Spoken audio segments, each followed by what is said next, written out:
Hi everyone. Okay, recording is going on. I'm gonna keep the chat window open so I can see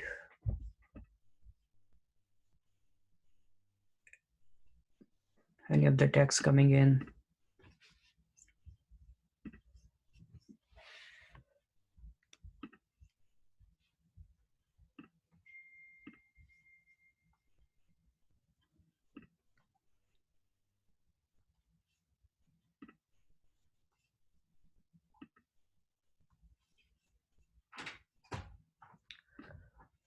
Okay.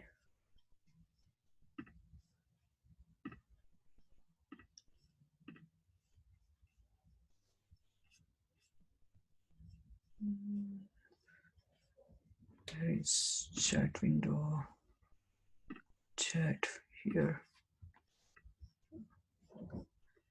Can everyone see my screen? Please type yes in the chat box so I can know that my voice is clear and you can see my screen.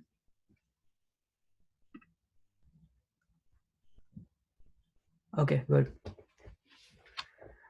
We will wait for a couple of more minutes and let more people join in, and then we'll start with the today's topic. If you would like to see the code, I'm gonna paste the link of GitHub. So as in always, our GitHub repository already has the code for this event. So you guys wanna copy paste during the event, you can do that. Here is the link. And we have all the other code from previous events hosted on the same repository. So you can always go and look back.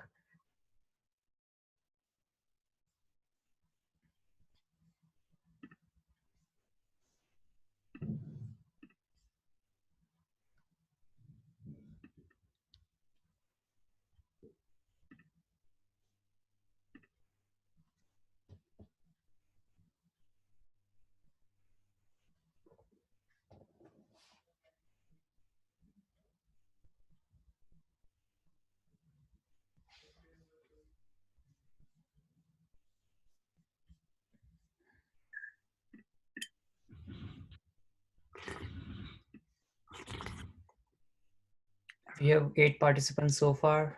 Let's wait for a while, maybe 5 minutes more.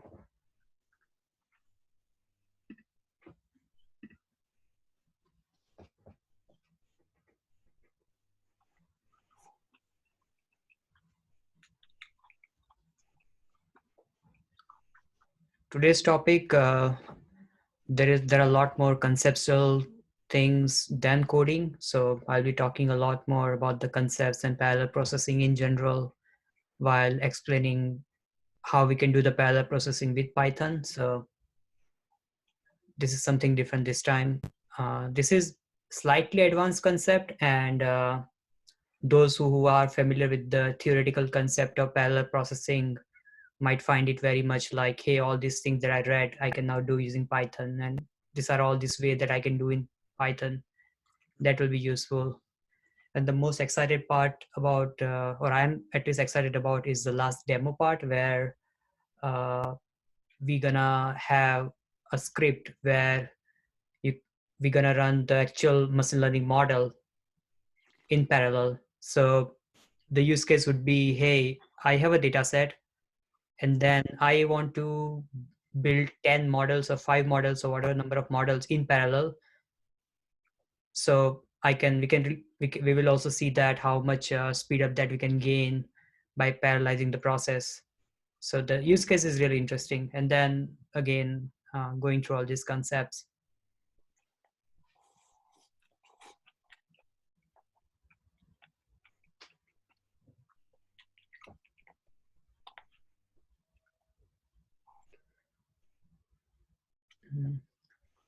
Uh, Again, the stuff that I keep talking about all the time, all the previous lectures or even this lecture, content material, video recording, slides, or any coding material, everything is out there online. Most of them are hosted on GitHub. And if they are not on GitHub, there's a link where you can find those other content like video lectures. All the YouTube links are now on GitHub. I also started a separate channel where I post all the videos, so you can subscribe on our YouTube channel. And after every meetup, all the videos that we record, we post there for you to like go and refer again in future. And I'm always active on Slack group. So if you're working on some Python stuff and you need some help or just want to hang out and discuss something about Python, always happy to join the conversation on our Slack meetup group. All this link you can find in our meetup page. And if you come to any of the Jupyter notebooks that we are hosting on GitHub, wherever you can find, I mean, all the details are available everywhere in our GitHub page, in our meetup page. And if you come to Slack, there also.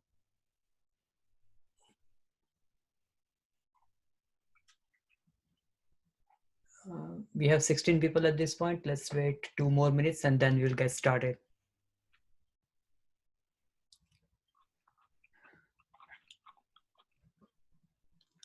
Luckily, I discovered that all the universities, they are providing their students with the free Zoom account so they can host the meetup and they don't have to like pay extra and get their own setup. So I went to Northeastern and as a Northeastern alumni and kind of still on student tag, I got to use the free Zoom account provided by Northeastern, and that's why I'm hosting this time without any sponsorship or any help from other companies. So thanks to Northeastern.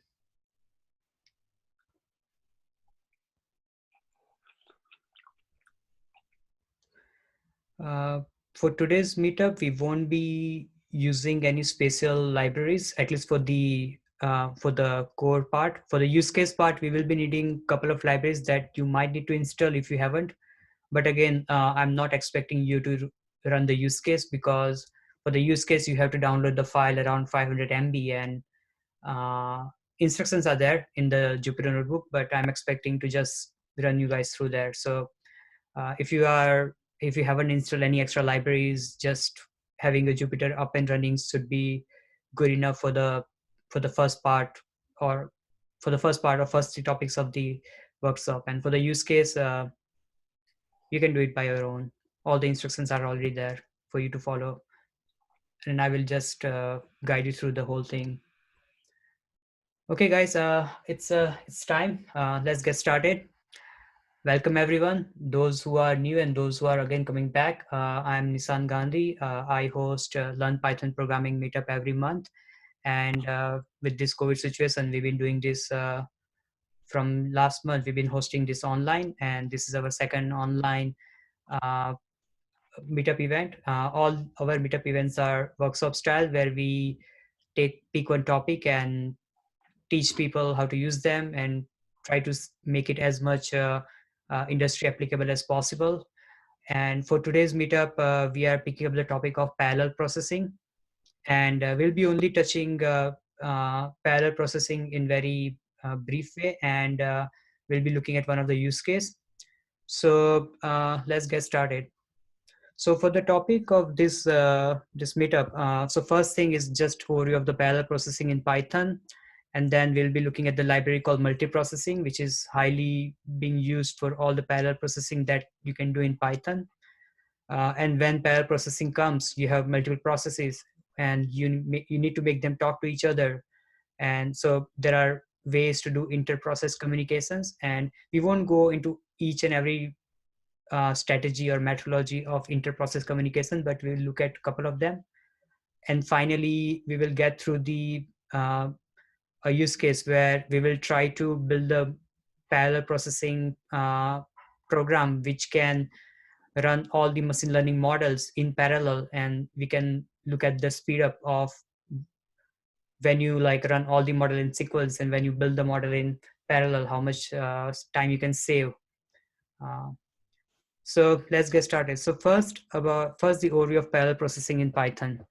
So why we want to do parallel processing? First thing is right now the process, the Python itself, it's when you start the Python program itself, it's running on single process. And you can really make use of multiple process when you have a CPU which comes with a multiple cores. So you can literally parallelize everything. And the basic promise of parallelism is to get the speed up on time. You may not save the space, and space is always cheaper. Computation time is always expensive. So what you actually want to achieve by adding the complexity of parallelism is, can we get things faster? Can we get things done faster? And that's why we need parallel processing. And there are a lot of tasks uh, where it just take a lot of time. And if we can maximize our resource usage, we have all this code sitting idle. Why don't we make most use of them and use them to get our job done faster? uh, and there are multiple use cases where there is no other way but do the parallel processing. And like simulations of some mechanical models or protein structures, uh, or all the supercomputers that you see today, where you have to submit a job, you do everything in parallel. So that's why I want to do the parallel processing. Now, in the parallel processing, there are two ways basically you can do the parallel processing. Something called process parallelism and something called threading parallelism. So what is that? So as you know that when you start a process has its own a memory block, its own computation resources, and couple of other data structures that it shares. Now, there are two ways you can do the parallelism. Either you can, so I want to parallelize something, so I can create the second copy or duplicate the resource that I already have and make a separate resource. So let's say I'm right now, my single process is using one memory block and one CPU core. So when I parallelize them, I'm going to use now second CPU, and it's going to copy everything that I had in process one and create the second process. So that is the way to use the processing. And now the problem with the process are, uh, as you are copying all your memory state, all your state of your computation from single process to second process, it has kind of overhead because you are like literally consuming more resources there. Threads are considered a lightweight because you don't really create like duplicate the whole stats uh, of your current process, but you kind of like create the lightweight thread which shares a lot of resources that already one process is holding, and it's all a small computation that you do.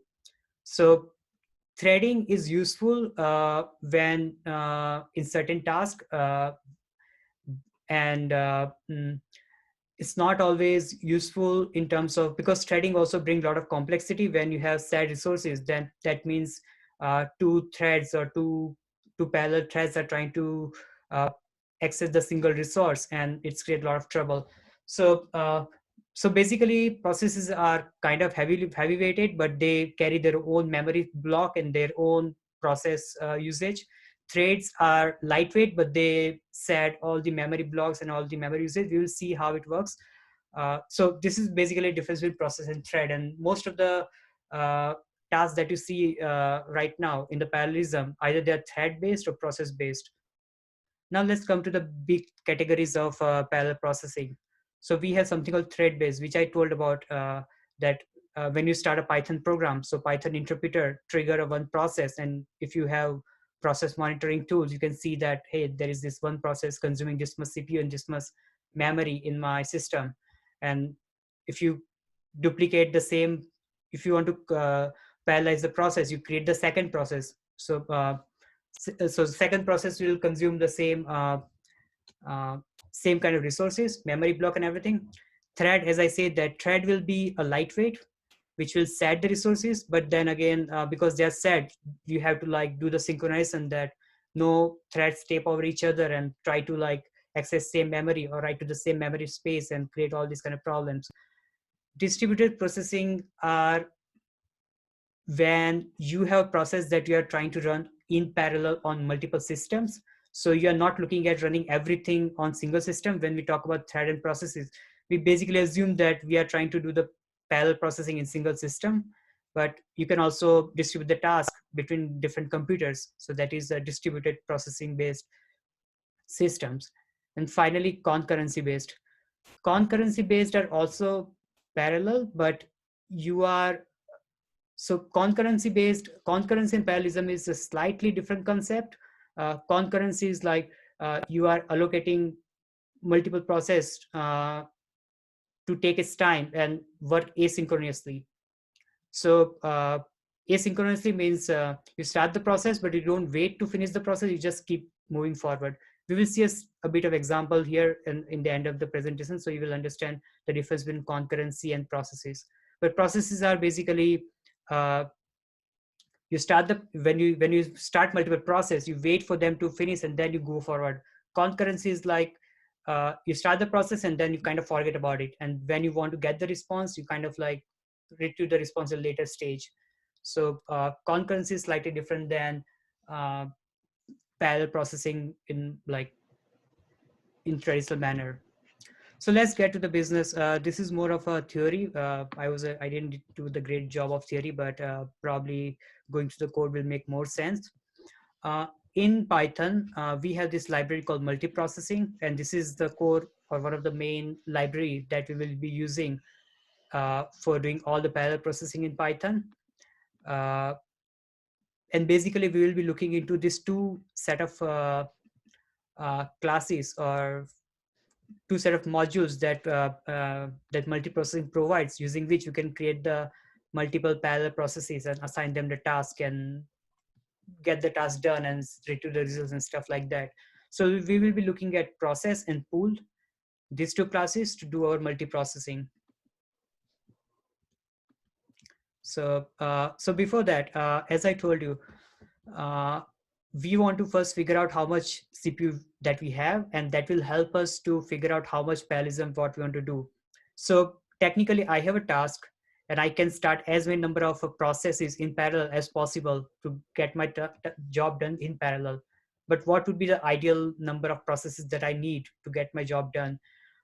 The rule of a thumb is you look at your number of CPU counts and you try to like uh, create the parallel processes equal to a number of CPU counts. And uh, because the thing is, you may feel like, hey, if I can parallelize my work, I will just start infinite number of threads and like let all these parallel processes or thread to do the computation. But there is also some kind of overhead associated with creating the parallel processes and let them job done and then synchronize, and all this coordination between parallel processes also create the overhead.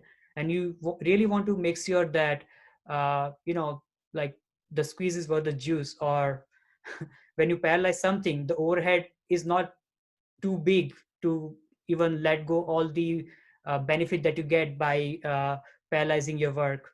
So for that purpose, we want to like make sure that we don't do too much little, that we don't really make use of parallelism, or we don't create too many of the parallel processing to like create so much overhead of maintaining parallel processes that will subdue all the benefit that we might get due to parallelism. So that's why we want to look at the number of CPUs and try to create the process in and around number of CPUs for a parallel processing. So let's first start with our first module that we'll be using, process. Now, using process, you can create one or multiple process. With the process, single object will give you one process, and then you can assign the process to what you want to get it done by the process. So first, if you see here, we are defining one function here. It's just simple functions which square the number that is being passed and then return the result. And let's look at here. This is our main function. And when you're doing the parallel processing, you always need to like write all the process starting, the code that create the new processes behind the this kind of block, if block, for the reason that if you don't write anything and just keep it like a normal, I mean with the zero indentation, then when you try, there are some problems with that, and you might end up creating some dummy processes. So because of that, for the safety purpose, you always want to write your code, the code which create the process behind some kind of uh, some kind of block method or just a simple condition. Okay, so let's see what we are trying to do here. So this is the process. This is the module or the class that we'll be using to create our process. And when you create the process, there are two things that you normally provide. First is the target, as in what method that I want to get executed or be ran using this process.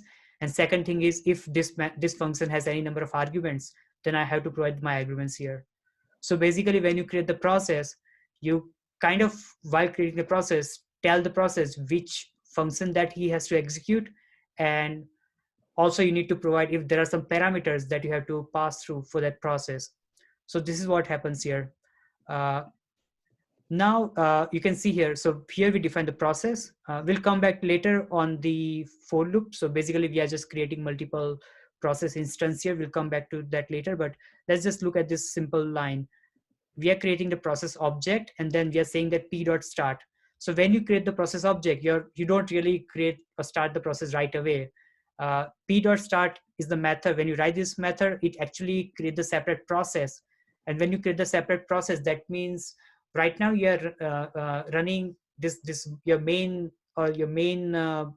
process in the single Python compiler. When you say p dot start, it kind of creates its separate instance of a Python compiler and create the separate process itself, which will have its own memory block and its own CPU or CPU resource that it try to consume.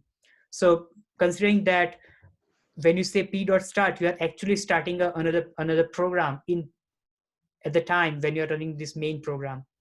And if you have some kind of process monitoring tool, you can literally see that there is one more process on your OS. Along with this, there's only one Python running. Now there are two Python interpreters are running on my OS. So when you do p dot start, it actually create the new process with its own memory and all kind of stuff that a process holds when you create the process. And p dot join is basically terminating process. So when you create the process and you want to make sure that your uh, the process is terminated well, you use p dot join, which will like come back and uh, terminate the process. If you don't do that, you might end up creating some zombie process. So uh, and so it's advisable that always do p dot join. So start the process, end the process, and define the process. And when you define the process, you say that what function it will run and what are the arguments for that particular process. Now we don't want to create one process, we want to create multiple process. So how we can do that? By simply creating multiple process object. So what we are doing here, so we are saying that for now, so this is basically just an iterator. uh, if you want to create 5 processes, we can say that, hey, just run this piece of code 5 times. So it will create 5 processes. All these processes will have same memory block, and as an argument we'll be passing this iterator number, so 0 1 2 3 4 as an argument, and we will uh, print the ID here. Now let's run this command and then explain what is going on here. Okay, so a few things to decode here. So first thing, this whole Jupyter notebook is actually running on a Python process. So my Jupyter notebook or my main Python program has a process ID 7172. If you have an operating system, if you can open terminal and write ps-a or some kind of process listing command, you can find this PID there. So basically it says that this is the PID right now in my operating system that tells me that this is my current program that I'm running right now. And then here we are trying to start 5 new process. So you can see here all this process kind of start in sequential order. So all this process were calling this method, and what we are doing in this method, all these 5 process, they just first thing they generate the result, and second thing, first we are trying using the OS module, we are trying to print the uh, parent ID. So get PPID, that is the parent process ID, and then os.get PID. These are 2 methods that is provided by OS, and here we imported the OS inbuilt library from the Python, which allows us to access the operating system level information. So here we are trying to gather for this particular process, what is my parent ID and what is my own process ID in the operating system, and finally the result that we calculated. So if you see here, all this process, they have parent process 7172 matching with our main process, and then they all have this kind of like 4, 5, 6, 7, 8 in sequence. We have multiple process being started here as a current process, and then see the result. We can see the result as 0, 1, 2, 3, 4, 9, and so forth and so forth. Now the question is, okay, I have created 5 process and they've been able to like compute whatever I asked them to compute, but I also want to get the result. So my first attempt to get the result was, let me set up like some kind of global variable which is available everywhere and every module can access it because they are global, and then try to overwrite the value of this result within this process which is being executed parallelly by different methods, and see what results comes out. If you see here, when I'm starting the result with 0.0 and I'm printing, it's just printing same result. Basically, this result is not being modified by all these parallel processes that are executing here where I'm trying to change the value of result. Let's just give some random number. I mean, you can even say hi or hello, or some kind of string. And when you run this, you get the same value. Why? As I told you before, when you create the process, it creates its own memory block and it kind of like copies the memory stats and resources that main process has. It copies into child process and then work on that. So this result or whatever was memory object was there, it was copied in all these 4 processes. And then when you join, it just died because you never changed the original one. You kind of like created the copy in all the sequencer process, because now they have their own memory block which is different from all the different process. All the process will have their own independent memory block, including the different from the main process. So there is no way to communicate between them. They're all executing in their silos, in their isolations, and then there is not really, in this code block, there is no really way to like extract the result here.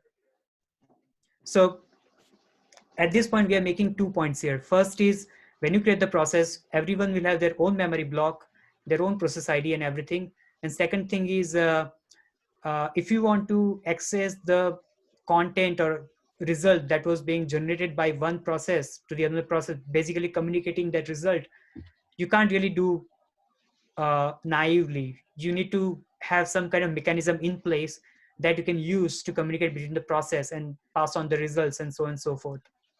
So now, what are the ways that you can really do the inter-process communication? So this is called inter-process communication, where you want to pass on the results, or you want to share, uh, you just want to have the way to communicate between 2 processes for whatever reasons.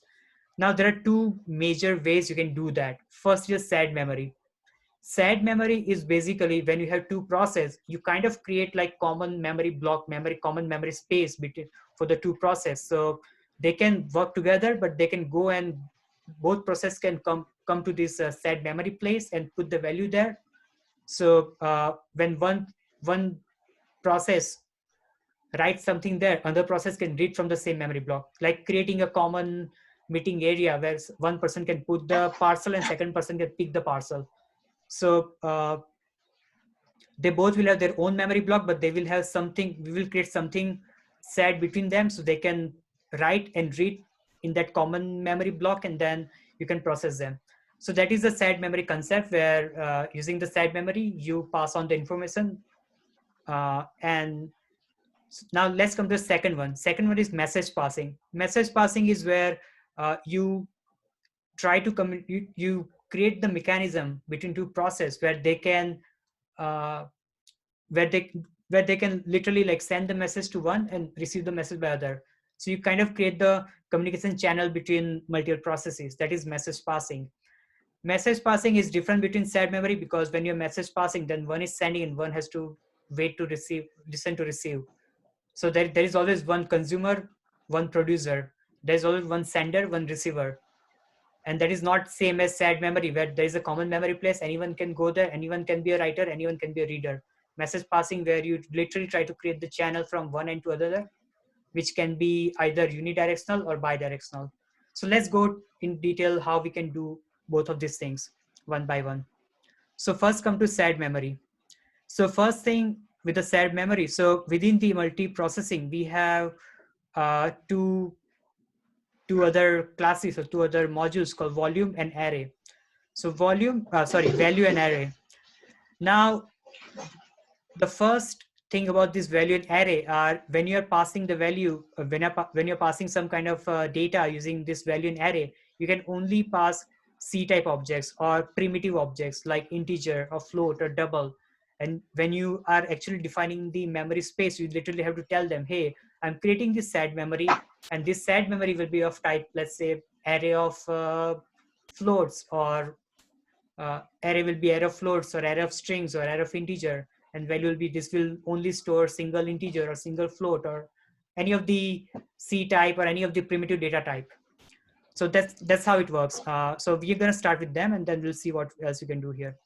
So as always, first let's import this value and array. We're going to do, so here we have two functions, f and f1, and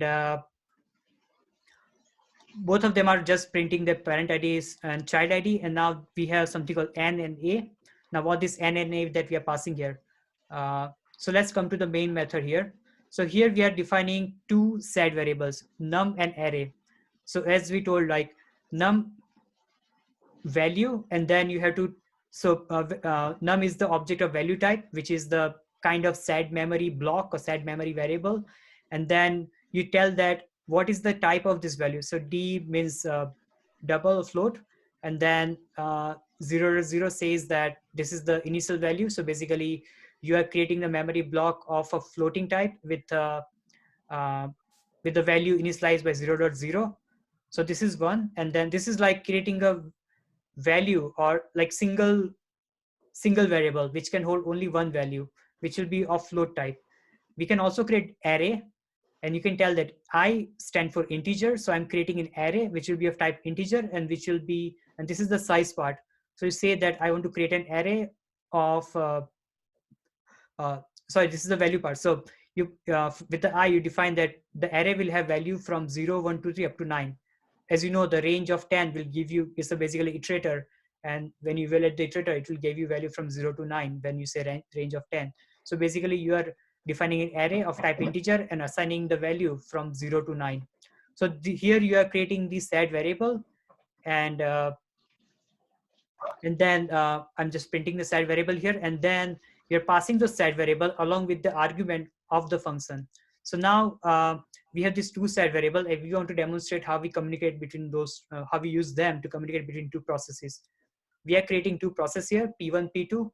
P1 is looking at F, and P2 is looking at F1. So there is an F, there is an F1. There are two functions which will be run in parallel, and we are passing first is the single single variable which can hold only one value, and then we are passing array, and both data type and predetermined value has been assigned. And then we say start, and then we say join. So what happens when you say start? So let's come to the process P1 and function F. So n is basically num, which is single variable which is initialized with 0, and then array is a which initialize 0 to 9. And what you're doing here, we are first changing the value of n by using n dot value equal to 3.1415. So we are changing value of n from 0 to 3.14. And then for the value for the array A, what we are doing, we are adding. So here basically what we are doing is we are adding 1 in every existing number. So 0 1 2 3 4 5 up to 9 will become 1 2 3 4 5 up till 10 basically. So this is what F1 is doing. And now let's look at what F1 is doing. F1 is again try to access and overwrite the value, whatever value is with the 2. And then for the array, we are adding 4 in each of the number that is already exist. So let's run this whole thing. So as you can see, we are printing a num dot value, which is 0 to 0.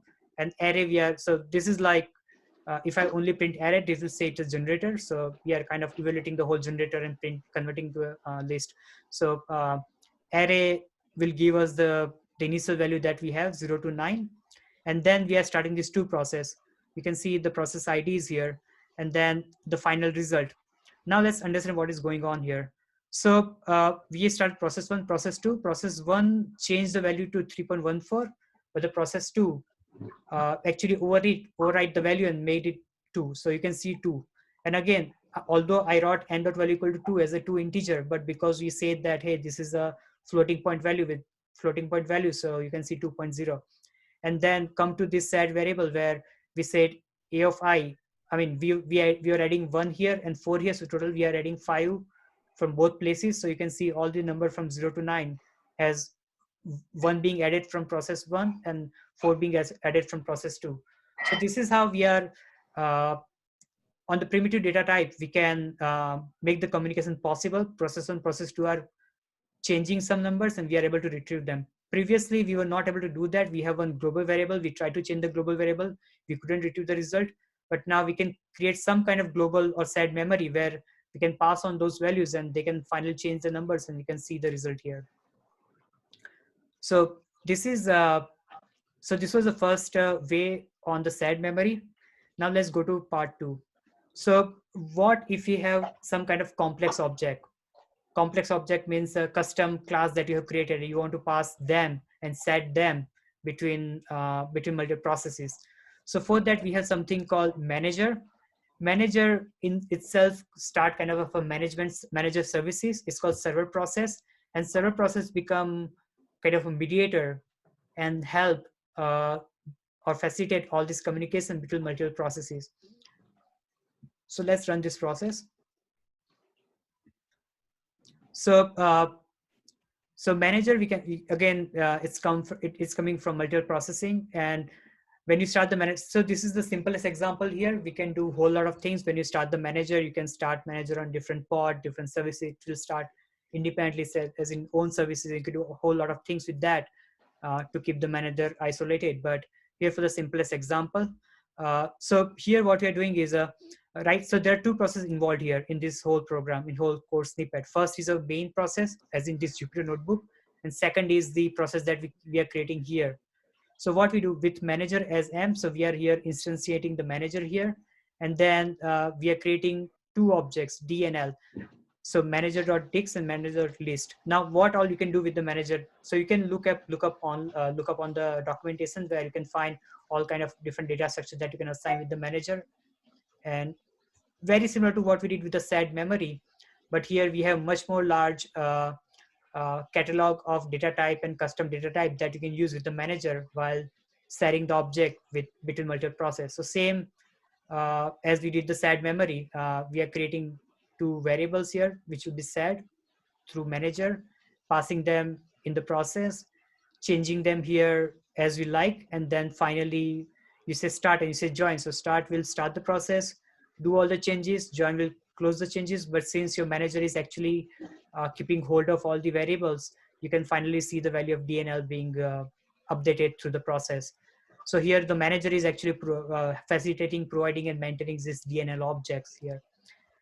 One of the negative thing about the manager is it's kind of slow. You can even do the object passing on the network when you serialize them. So basically you can have multiple processes running on multiple computers, and since manager can start on a network, so it will have a particular port number, and you can literally pass on objects between two processes which are running on different computers over the network.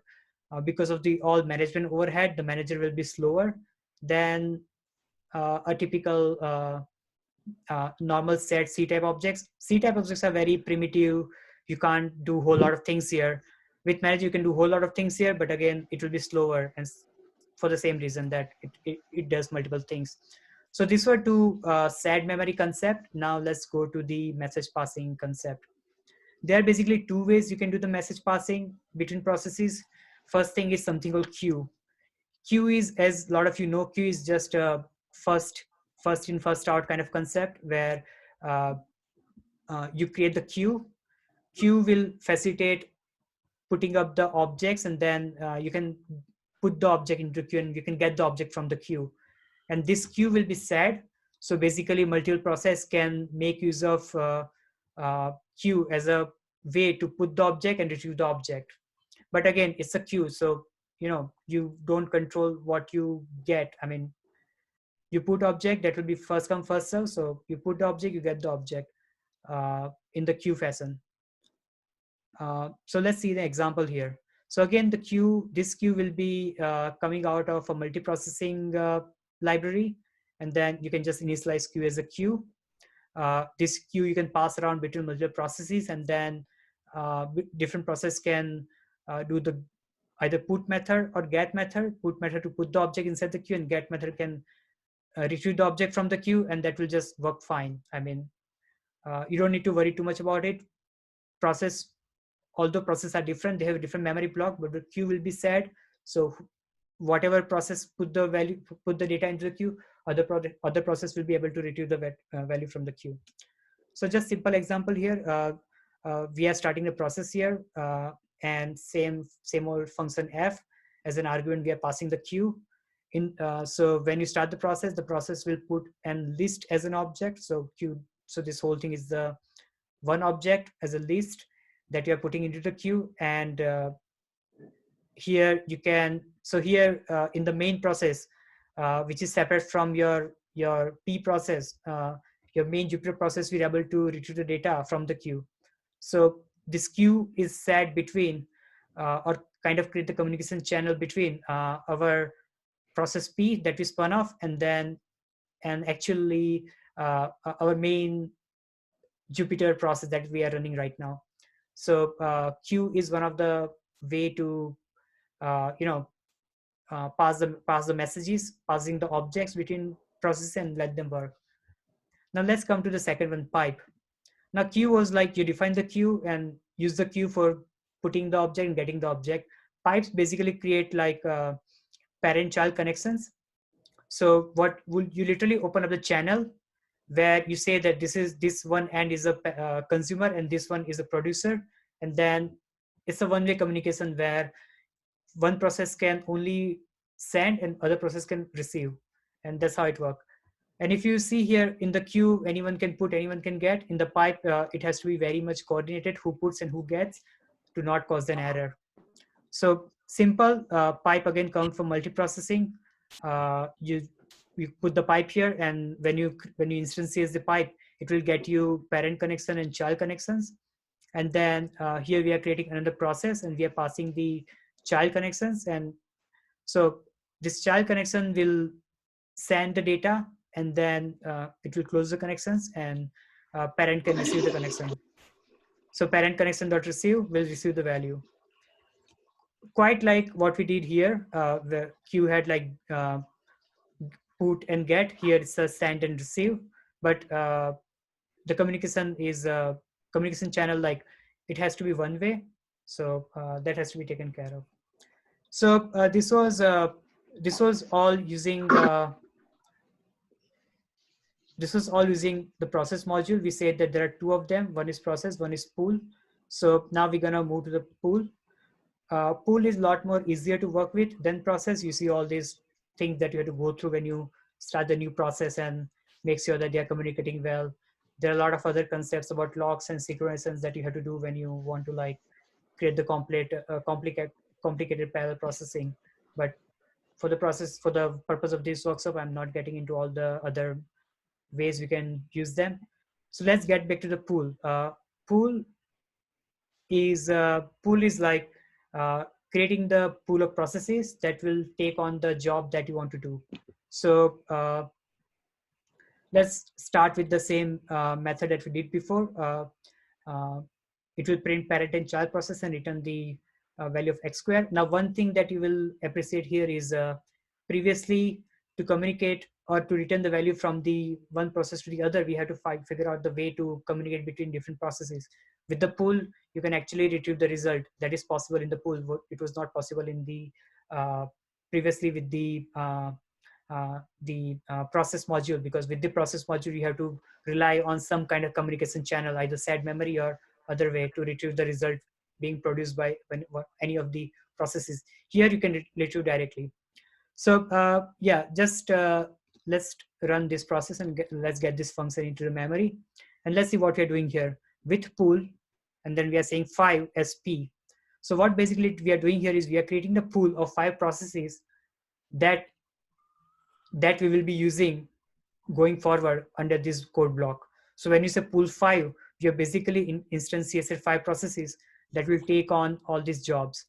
So now with the pool P, you need to, so with the P, when you have pool of processes, you don't associate the function at the time when you create the pool. So here we have created the pool here. We have 5 processes in parallel, initialize here, but we haven't assigned any task to them, or we haven't told them what exactly you have to do. In the process, we have to tell them, hey, when you create the new process, this process being created will run and work on that function.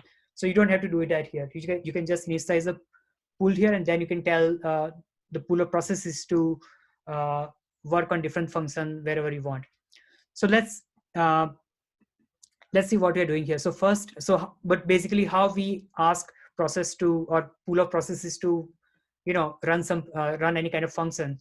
So there are multiple ways you can do that. First one, we're going to look at the apply. So with the pool object, we say p dot apply, and this apply method will actually execute the function with the provided parameter that the function required. Remember, before we used to write arg equal to and then used to pass parameter. Here we are not doing that. We are passing the parameter in the list object. So p dot apply, and let's run the whole thing and see the result. Okay, time is not defined. Sorry, let me import time. For some reason I missed that. Okay, let's run this again.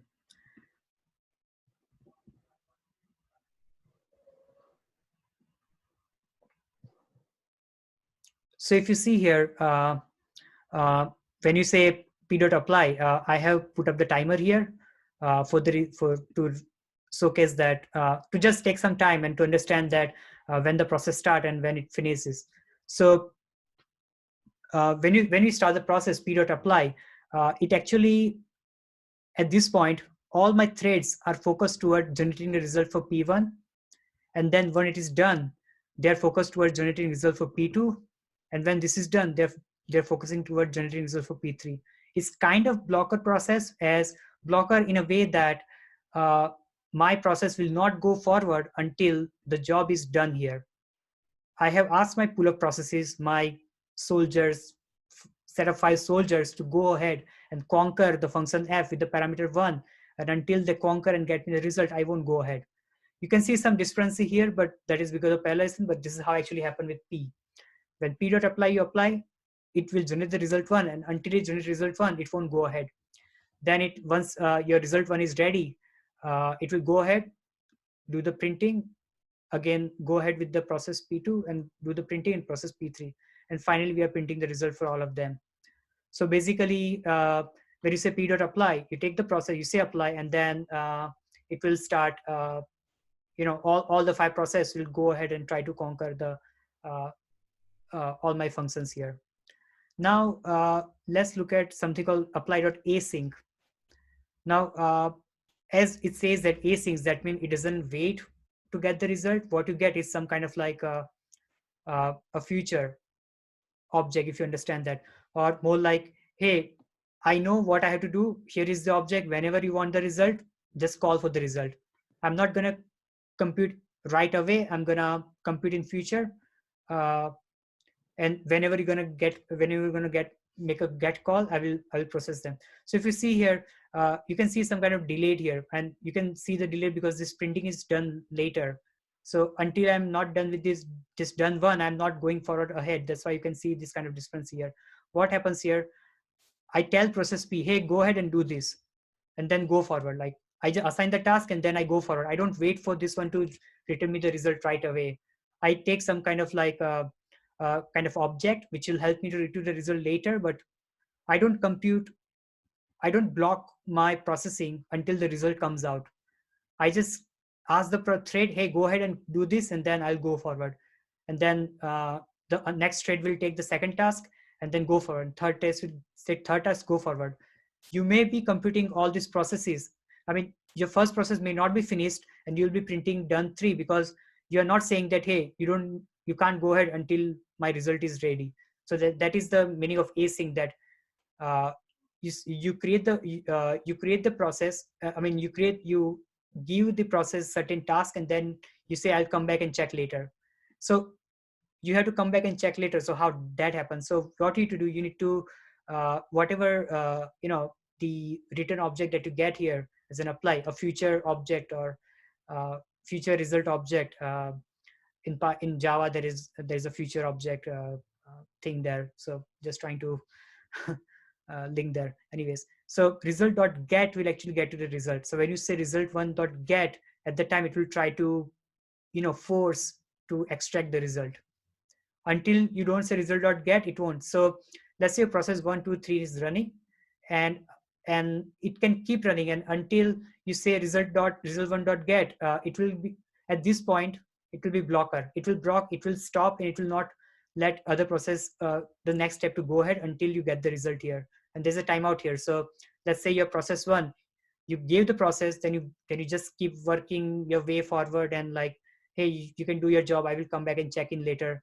And this is the process, this is the part where you start checking in later. Like you say that, hey, I need my result that I said that you work on this, I need it right now. So result1.get says it, get me the result right now, and I can wait as long as 4 seconds. And if you don't return me the result within 4 seconds, I'm gonna give the timeout error. So this is the point where this whole thing become blocking. That means until you get the result from your first process, you won't go forward. So this is what it means by result1.get, and this is how it works here in this part. So this is the async way. So if you remember, I told you about concurrency. So this is the concurrency. This is the parallelism, that I'm going to do this job in parallel, but I won't go forward until this job is done. This is the concurrency, that I will take the task and I'll just move forward, and whenever the task is done, I will come back again and return the result. So okay, so we have seen apply.async. Now let's go for something else. So here, the one thing that you have assumed, that for each function, so let's say I want to process for 1, 2, and 3, I have to like call function 3 times with 3 different value. Let's say if I have a list, and this list has all my inputs, and I want all those input to be processed in parallel, then this might become hard. So you can use something called map. Now, I hope you guys remember the map method from like traditional Python parallelism, where you apply the function and you pass on the array, and it will take all the object from the list, and then apply the function on each of these values, and then give you the result. So same thing happens here with p.map. You can say that this is the function that I want to work in, that I want all the process to work in parallel, and then you apply the inputs, like this is my input 1, 2, and 3. So I will create 3 processes, and that will 3 of these processes will work on to create the result for this one. So, and this is a blocking process. That means it will not go ahead until the result is done. So p.map f, what it will do, 3 process will start working on 1, 2, and 3, these 3 individual object, and for this method f. So you create 3 process, each is working on f with variable 1, 2, and 3, and then try to produce the result. And then so here is result the square, that we are trying to do the square. This is the result that we are trying to process with the f. So squaring the value that we are passing. So this is first. Now there is another version of IMAP. IMAP is basically you get iterable. So traditionally, so this is something very similar to the concept of Python, where instead of creating the list right away, or instead of creating the result right away, you want to get the result as and when you process. So you can say that p.next or p.next, and that's how you get the result for the next one. So but using list, you can force them to create all the results at the same time. So if I want to print it like this, you will see that what we are printing is is basically this IMAP iterator. So I need to like iterate through one by one, but if I say list, it will just do it right away. Kind of like forcing it to do job instantly or at the same, like right away, like iterate over all the values and create the values and not wait for me to call the next method. So this is the iterable map working in parallel. Function f, three process, three of them are evaluating on three different input on the function. And lastly is unordered. So unordered will makes it will kind of like doesn't respect the order of the input, and whichever process finish first can return its value wherever it wants. So you can see here my input is 1 2 3, but when I do imap underscore unordered, my processes might finish in other any space. Like there are three process, anyone can finish first. So I can see like 941, which is not in the same order as my input list. So process 3 finished first, it recorded the result first, then my process second, process first will actually finish last, so it recorded the result last. So unordered basically the same IMAP, but it won't guarantee the response, the result objects in the same order as the input one. So you might get different result every time you call it. Let's try if you see the different result. You see now it's 149. It was, sorry, it's 491. It was 941. So it doesn't respect the order. Whatever process finish first, it will just go ahead and return in the same order. So in our this run, second process finish first, so that's why you see 4 first, and then third, so 9, and then the first one, so that's why it's first. So this is how normally, this is the whole mass of parallel processing that you can do with the Python. The very core main modules that you look for is process and pool. Most of the time people will not be using process because pool is much more easier to use and much more flexible and much more functionality wise better when you are working on a single system. So people will be using pool a lot, and it kind of like, you don't need to write any kind of extra custom code to retrieve the result, because when you say p.map or p.imap or p.apply or p.get, you can actually retrieve the result that was being generated or written by the function that you assigned to that particular process. So you don't need to go through the overhead of creating the manager or creating the set memory space and all that kind of stuff. So and with the pool, you can do async work. You can just apply single function, single variable, or you can do the map kind of thing where you apply the function and multiple inputs, which will all be processed in parallel and all that kind of stuff. So this was all for the for our core presentations. Now let's move to the use case. We still have 5 minutes left, but I'll see what I can do. Maybe we need to stay for 3 minutes more.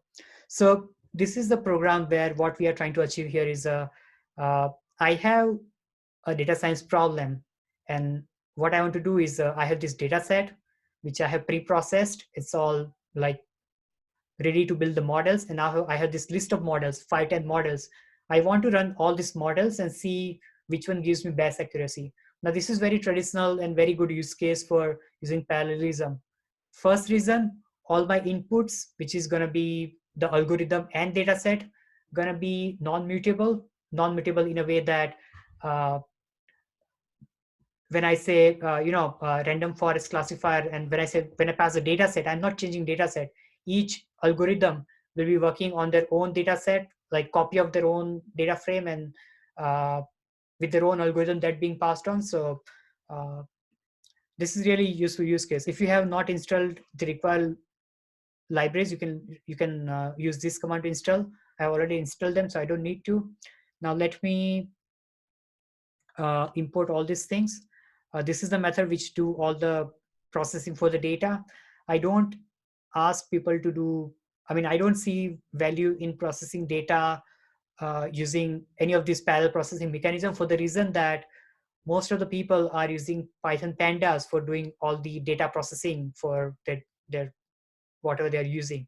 And Python pandas internally implement a very good parallel processing and all kind of efficiency tools in there. So basically, Python Panda using Python Panda, when you're using Python Panda to do all kind of pre-processing on the data, it just internally in itself so much optimized that you hardly see the value or headache of using all this parallel processing to optimize further.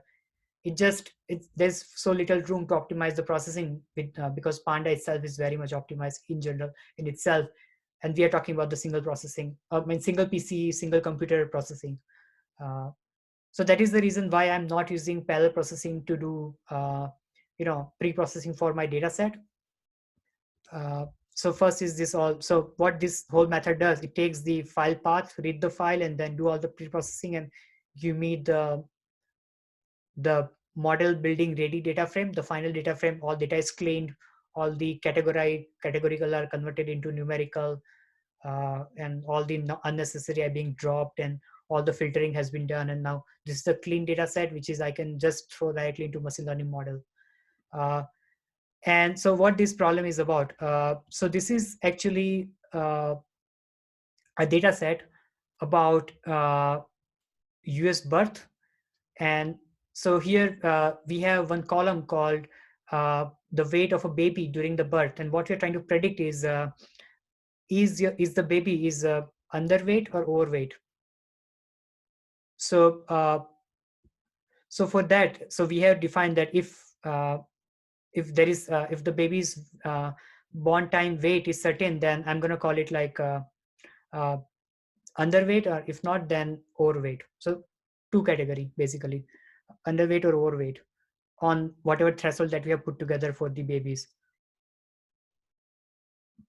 I would say healthy and underweight. So if it crosses this threshold, it's a healthy baby. If it doesn't cross that weight threshold, it's an unhealthy or underweight baby. And so all this pre-processing has been done. So this is the classification project, as you can assume, because we are talking about two categories of the babies. This is the data set. You can download data set from this path that I have provided. You can literally download data set and drop at the directory where you're running your Jupyter notebook. And these are all the set of models that we wish to process. So let's stop here and see what we're trying to do here. So models equal to list of all the models. These are all the models that we have imported from our scikit-learn ensemble library, which provide you with all this classifier. So this is the data science library that gives us all the algorithms. So we kind of like picked up this 4 algorithm to be that we want to run for this data set. And this data frame process data for modeling. So this is whole thing, take the raw data, take the file path, read the file, and then do all the pre-processing, give us model building ready data frame. Now here X and Y. So our X is basically everything that is not this particular target column, and Y is that particular target column. And then so this is our all the training data, and then this is like the column that we want to predict.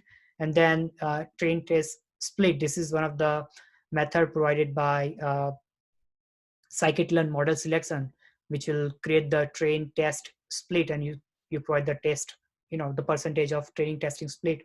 So training will be 66%, testing will be 33%, and you create XY train test, this 4 set of data set. And finally, so now we have all this data ready for training and testing. And finally, we have this method called compute in parallel and compute in sequence. Let's just run this thing and wait for the result to come back. Let's see what we're doing in compute in parallel and compute in sequel. So compute in parallel, we are creating this pool of 4 because we have this 4 algorithms. So for them, we are creating pool of 4. And then we are using map. We are saying that apply this find log loss method, and this is my input. Find log loss is the method, and this method basically what it does, it takes the input model, it do the fit X and Y. Basically you like build the model basically, and then on the test data set you try to predict, and then you compute the error on your testing data set and tell that, hey, this was the model and this was my error. So this is just basically like finding the log loss metrics. Log loss is also coming from scikit-learn metrics, which is one of the matrices that you can use to tell that how accurate your model is. And models. So we said that when you use pool and map, you can pass the list, and in the list we are basically passing this these 4 algorithms, and each process will pick one algorithm, and then on that one algorithm, that will run the fine log loss process and finally do the whole compute. Now, in parallel, we are using this pool and map thing, and in sequential, we are just doing the traditional, like, hey, pick one model, run the whole thing, pick second model, run the whole thing. Sequential, basically, using the for loop. Now let's see the result. So if you see here, uh, we are getting almost 2 times better results. So we have like speed of at least 2 times. Now this of course vary based on how bigger your models are and how much time it takes to build the model. But in general, you can really see the result here. So here you can see that there are 4 compute process which have started, and then one by one 4 of them has finished. And here one started, one finished, one started, one finished. So you can see everything going on in sequential here, and where we started everything in parallel. And this is a little match because basically we are just using the same data and same algorithm, so this won't change much. uh, but you can see the like 2 times speed up here when you do things in parallel versus thing in sequential. So this is one of the use case that some of you might be interested in your data science pipeline when you're trying to build the models. Again, the whole logic for doing the pre-processing and everything I picked up from this data set, and uh, this another Kaggle kernel which has provided the solution. I picked the solution and parallelized it, but the original solution was built by this other guy. So just saying that thanks to that guy who provided data set and solution, and I used that and then created the parallel version of it. And now we can see that with the parallel version, we are at least getting 2 times speed up all along.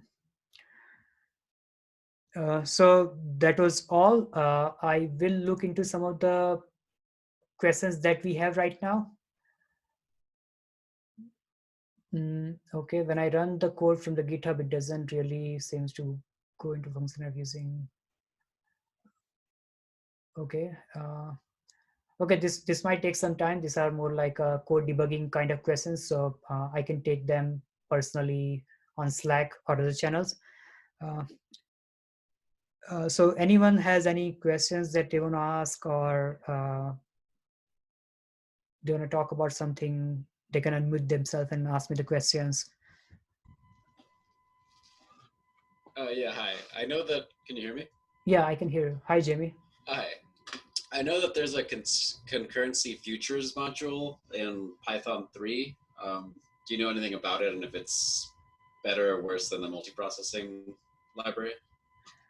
I personally haven't looked into it because multiprocessing has been like old school, been there longer time thing. So I haven't looked into any of the new stuff that has come out yet. It looks like it's just a higher level wrapper over multiprocessing, but yeah, I don't know if it's any good. Thank you. Okay, thank you.